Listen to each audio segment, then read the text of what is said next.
I'm Patrick Bailey with whiteboardcoder.com. Today is August 14th, 2015, and in this video I'll be going over how to install and set up Tomcat 8 on Ubuntu 14.04. This video went a lot longer than I thought it would. As a result, I had to split it up into 3 videos. This is the first part of this video. If you want to go to the second part or the third part, click on the links to those videos now. So the first thing I'll do is just show you that I really am on Ubuntu 14.04. There you go. And next what I want to do is I want to install Oracle Java. I don't want to install OpenJDK. And now you can't usually do that simply through a sudo apt-get. So what you have to do is actually you have to add new repositories from the WebUp D8 team. And also there's a little trick here that you can actually auto-accept the license.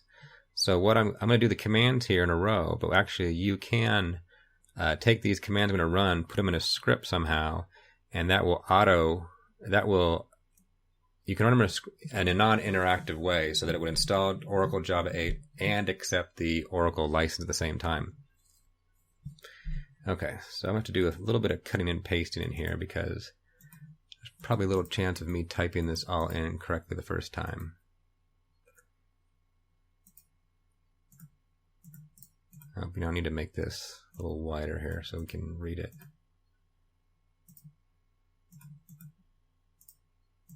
There we go. So we echo this out, this Oracle-Java 7-installer, etc., etc. You see that? And what that does is if you pipe that into this debconf set selections, it will auto-accept the license that Oracle will present to you when you install Java 7. So you set that, and then you have to add the repositories so that you can actually get Oracle Java 7. And I'll put these in the show notes or throw them up as a guest so you can copy them down rather than try to do verbatim what I'm doing here. So you'd run those two, and then you put in this, let's see, there's this key server, there we go.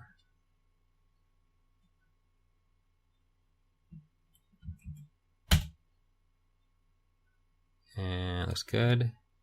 And then sudo apt-get update. And this is kind of a fresh install on 14.04, so it may take a second to update.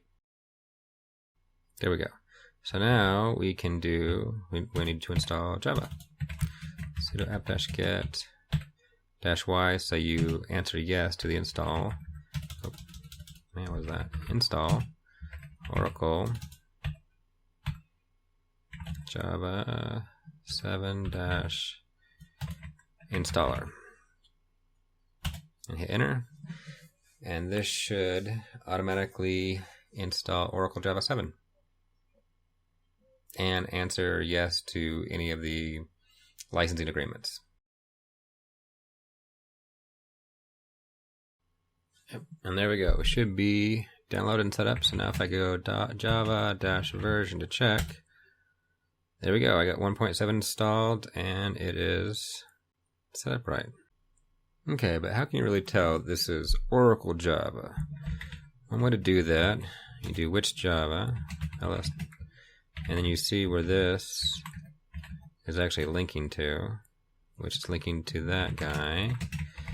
etc alternatives Java, and check that guy out, and there you go. So you can see eventually Java is actually pointing to userlib JVM Java 7-Oracle JRE bin Java. There you go. So it is pointing to Oracle Java. Let me clear this up, get this back to a more normal size. There we go.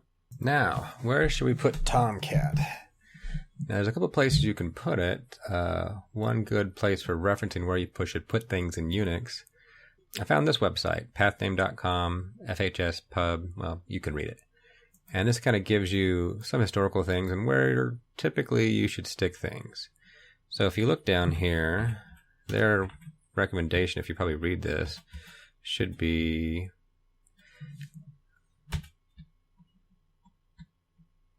/opt. it's a traditional place where you'd put in add-on application software packages. So in this case, you'd probably put it in, you'd probably make a directory /op/tomcat, and that's where you could put it. But that's not what I'm going to do. Now, typically nowadays, I find myself working in virtual servers, cloud servers, this and that. So I don't follow that tradition. What I usually do is I'm usually mounting other hard drives. So like in Amazon, I might mount a virtual hard drive in addition to the regular hard drive, and that's where I'd put my extra information. So I just make that simpler. And so what I could do is I'd make let me just do this. So I'd do a sudo make directory, I'll do a -p, and then what I'd do is I'd put a project or company name, and then I would put in something like apps or logs, and then those would actually be mounted as separate hard drives, and so you know where all your customization would be on that server. So in this case, I'm not going to actually mount extra hard drives on here because this is just for testing and showing you how to set things up. But I'm going to kind of follow that nomenclature. So here I do 10 by 13 apps. So I just make that directory, and then I'd probably make a logs directory too. And depending on how I wanted to set that up, I just might mount that as one hard drive at the 10 by 13, or I might mount that as two hard drives, 10 by 13 apps and 10 by 13 logs. But you do it how you want to do it. It's your stuff. But what I'll do here is I'll put in Tomcat.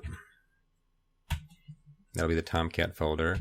And even for the logs, I'll have all the logs going out to a logs Tomcat folder. And so real quickly, I can show my structure. Let's see if I have tree installed. I do not. Okay, sudo app.get install tree. Let's see if we can do this. So tree, let me clear. Tree 10 by 13. And so there's the structure I would have. So there's 10 by 13 apps has Tomcat, logs has Tomcat. But, you know, let's say I was going to, something you might typically do is stick an Nginx box on this too, or something else like that. You might have, like I have a server here at home or an Nginx, and if I ever need to do, it sits in front of other boxes as it routes traffic. Or some places, and I've done this too, you'll have Nginx serve as your SSL certificate handler, and that'll feed into Tomcat. So if I was going to do that, I would do something like this.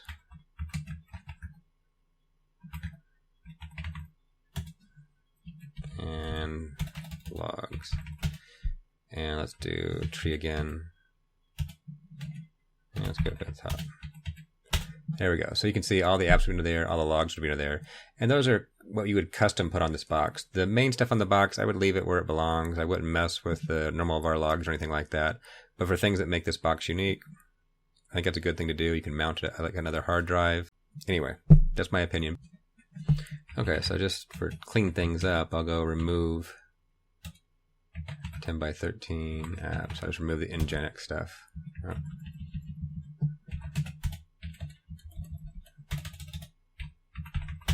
There we go.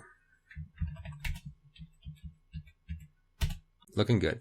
Okay, now I want to run Tomcat as a Tomcat user, so I need to add a Tomcat user. So first I'll add a Tomcat group. So there we go, group add Tomcat.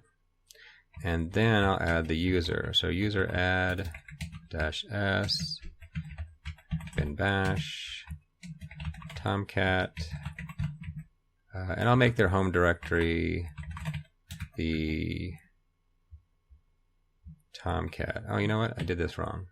Yeah, you know, I don't want to make it Tomcat. I want to make it Tomcat 8. 10 by 13 apps, Tomcat 2.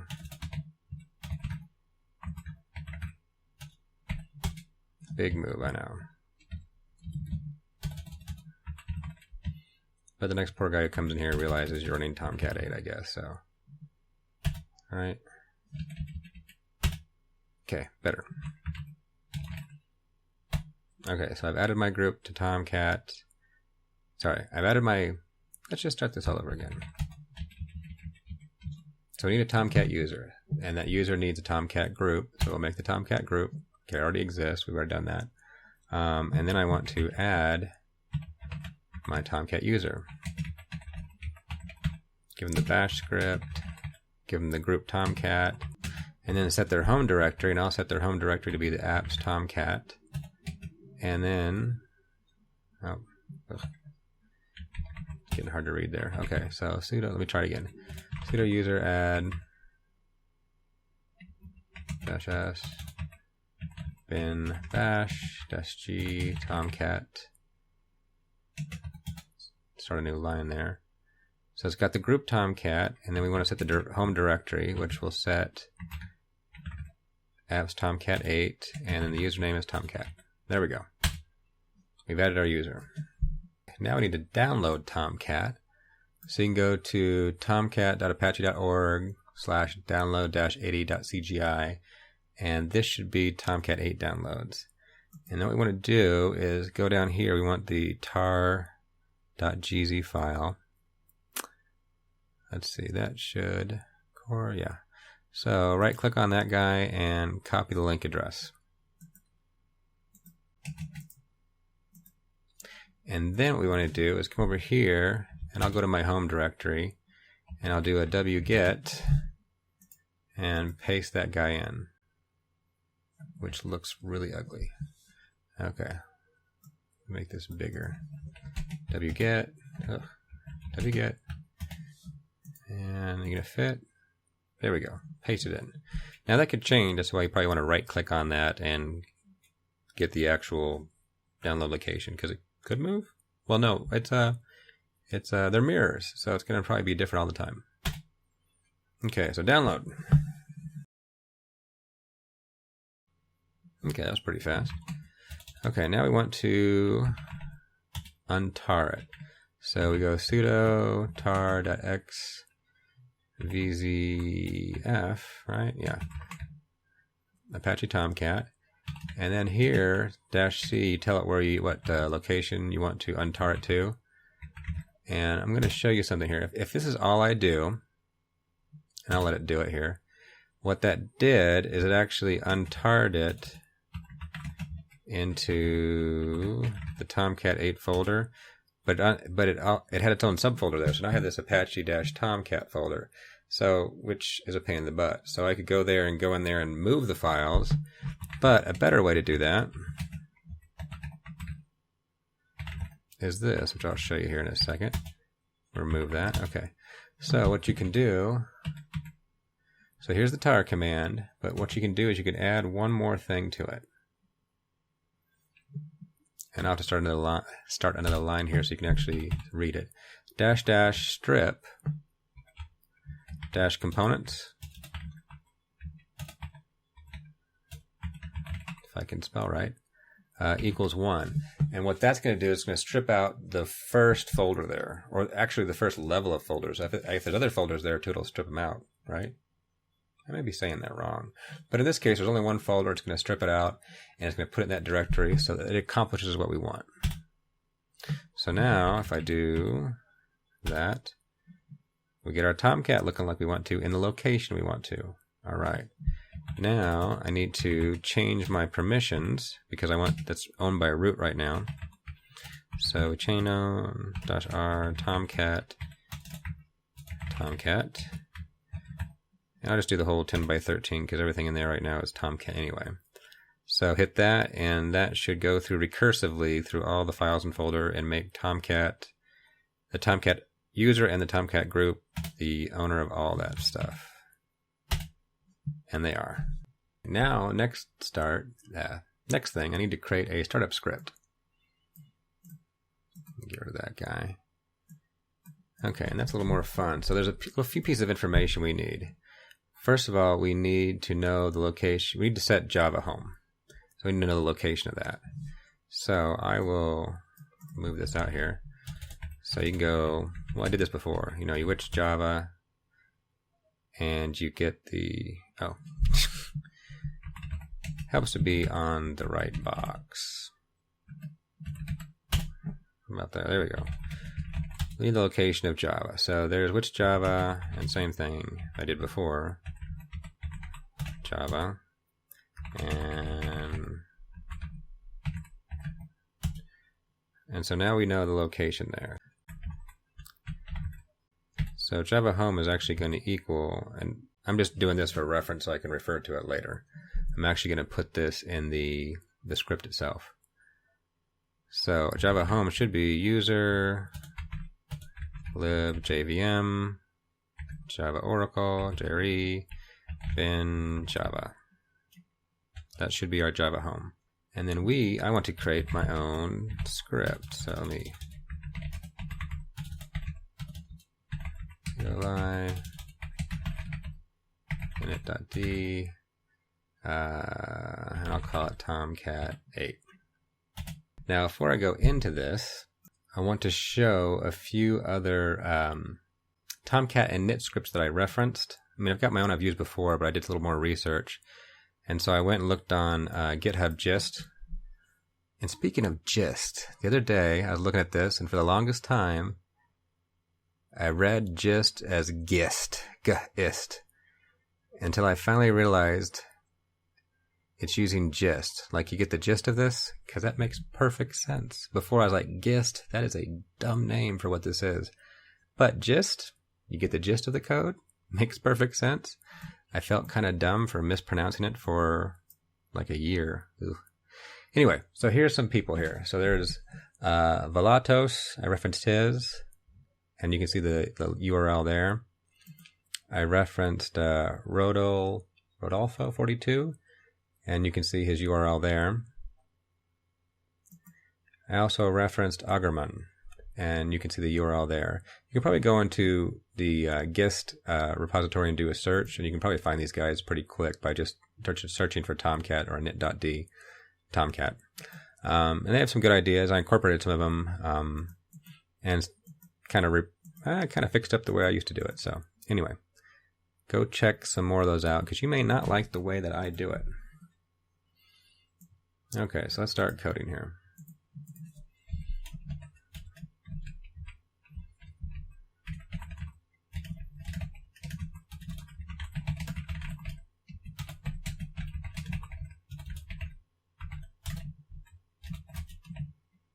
Okay, so first thing we want to do our Tomcat home,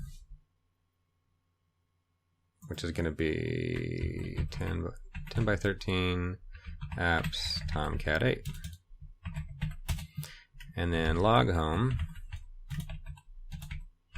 10 by 13 logs Tomcat 8, PID folder,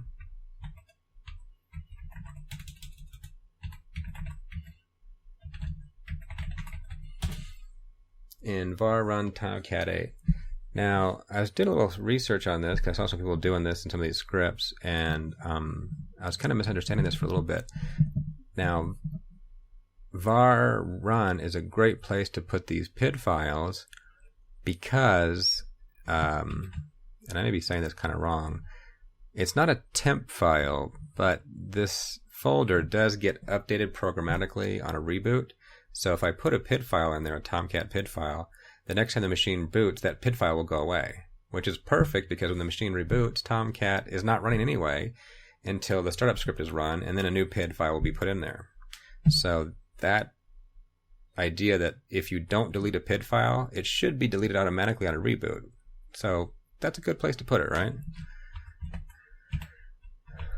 Okay, PID underscore file equals PID folder and tomcat.pid, and that'll be the actual PID file. Okay, let's save that. Okay, I'm going to take a few seconds for a side journey here because here I'm in Vi, which really is Vim in this case, and I don't have my syntax highlighting because when I started the file I didn't know what it was. Now I can close this file and open it again, and the syntax highlighting will come through just fine. But how do I've never taken the time to see how I can reload the syntax highlighting. I've just been lazy and closed the file and opened it up again, but I'm sure there's a way to do it. So let's see. reload vim syntax hiding. Okay, and I went here 2 seconds ago, but I did find this site, and it looks like you can do colon syntax sync format start, which I'm never going to remember, but I should. So syntax sync from start. See if it works. And it didn't do much. Syntax sync from start. Okay, that didn't do anything. Let me take a few minutes and see if I can figure this out. Okay, it looks like I should have kept reading on. So this guy said try E, which I got to work in another console. That I can remember. E. Ta-da! Okay. Okay, so now going on. So we've got that, and we want to do, well, let's scroll down to the bottom here. So I'll fill in some code here above here in a second. But what I want to do is handle all the cases. So if it's start, I want to start.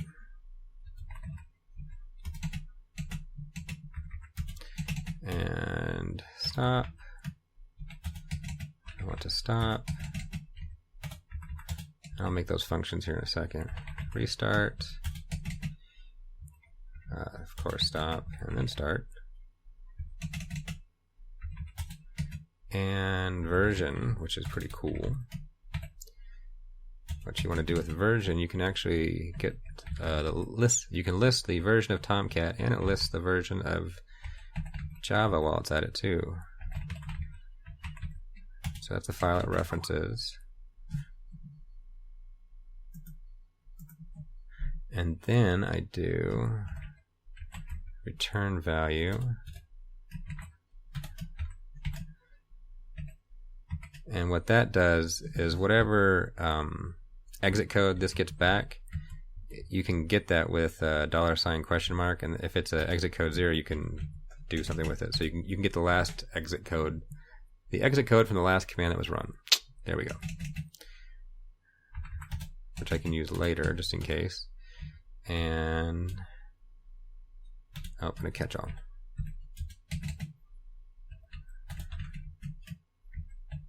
So we can do the usage, 0, start, stop, restart, status, and version.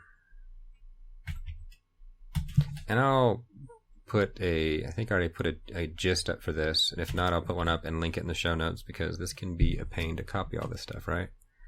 Okay, exit 1. I guess it depends on how you want to do it. And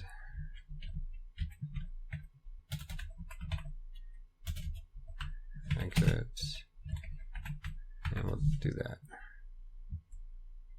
Alright, how's it look? Okay, so there's our statement. Now we need to actually make the functions for these guys. So start, and these will be pretty short and sweet. A few odds and ends you need to figure out and customize based on whatever you're doing, whether you're using Ubuntu or you have some strange thing in there, or you're using CentOS or whatever, or man, what is it? There's tons of Linux distributions, right? I like Ubuntu.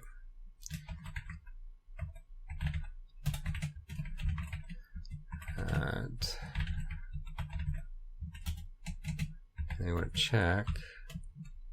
Oh. So we want to check if the PID folder. Now in this case, the Tomcat 8 PID folder will be wiped out on every reboot. So you want to make sure when you first start it up, you need to actually check if it's there, and if it is not, make it.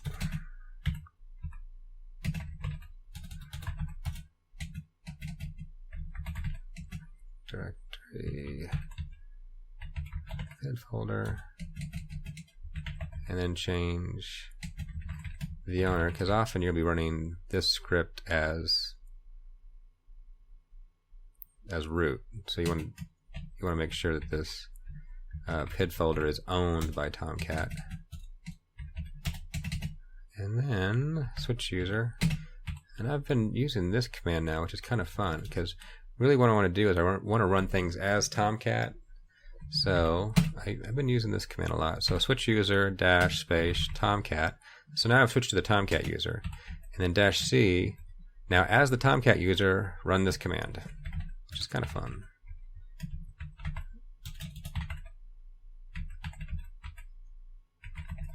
Startup.sh, there we go.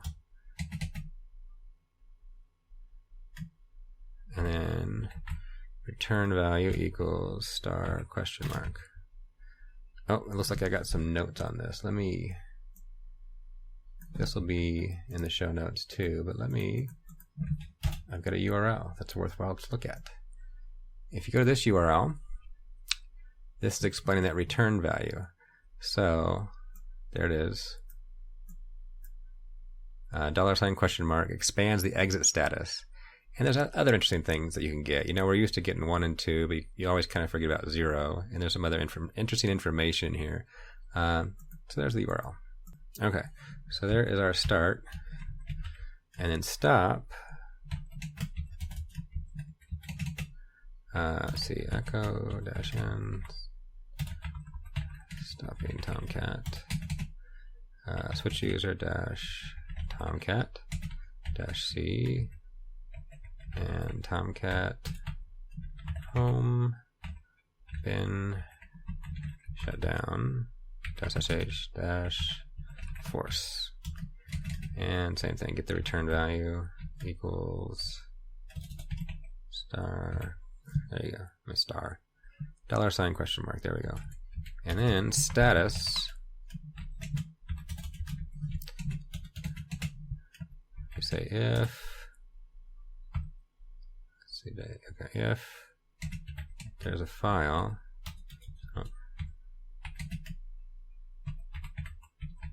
if my PID file exists, then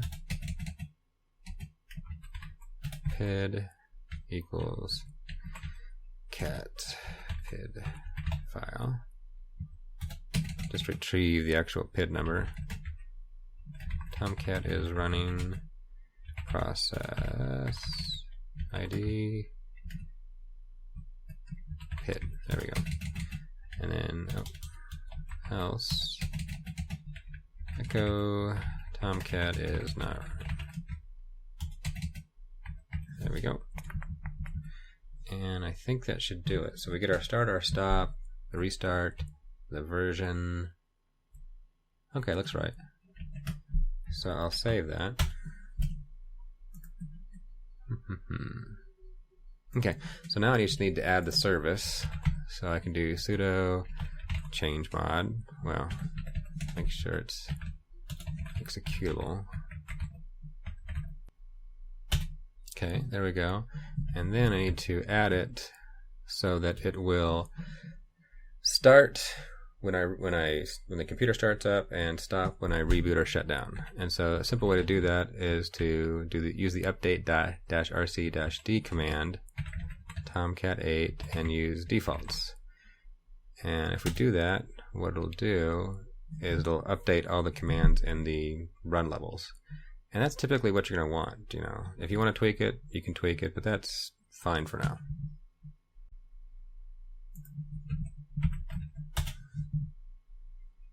Now let's test it. I haven't set up Tomcat the whole way yet, but I can do one of two things. I can do Tomcat 8, and I can do status. Oh, I got a syntax error. Of course I got a syntax error. I had to mess something up with all that, right?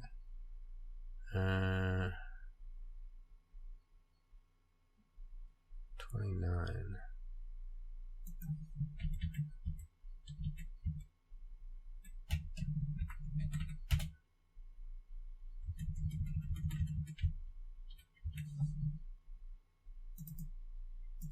Let's see what's wrong here. I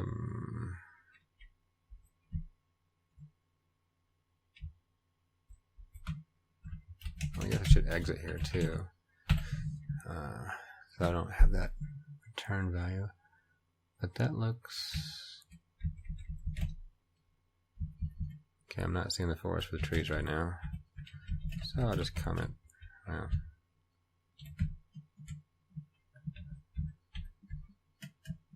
I'll do this phone number. Let's see, 28 through 36. Da da da da da da.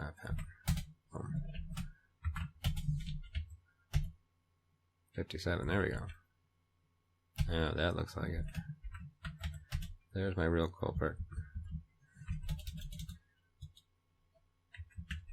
There we go. I spelled case wrong. It's supposed to be. Yeah. It's always something else, isn't it? Okay, so I can go up there and get rid of those.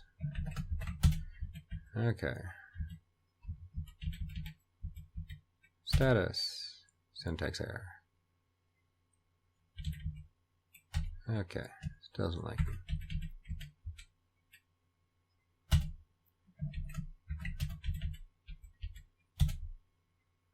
I've got version. So here's the cool thing about version. There's your Tomcat version 8.0, and there is, okay, I can't see, there we go.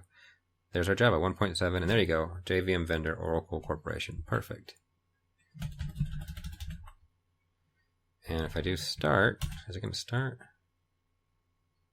Yeah, it's not, line 14.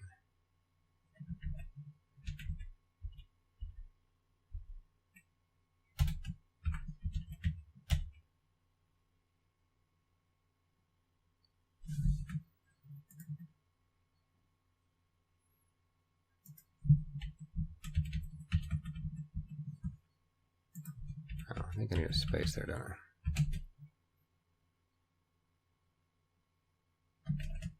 Yeah. There we go. Supposedly started. I don't care right now because I'm going to fix that anyway because I don't like the way it's going to run. Let me stop it. Killed, fell because no cat. I don't have to need to worry about that right now. But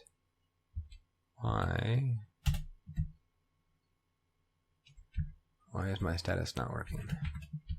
I know there's someone out there in YouTube land who can see the problem and it's probably driving them nuts right now.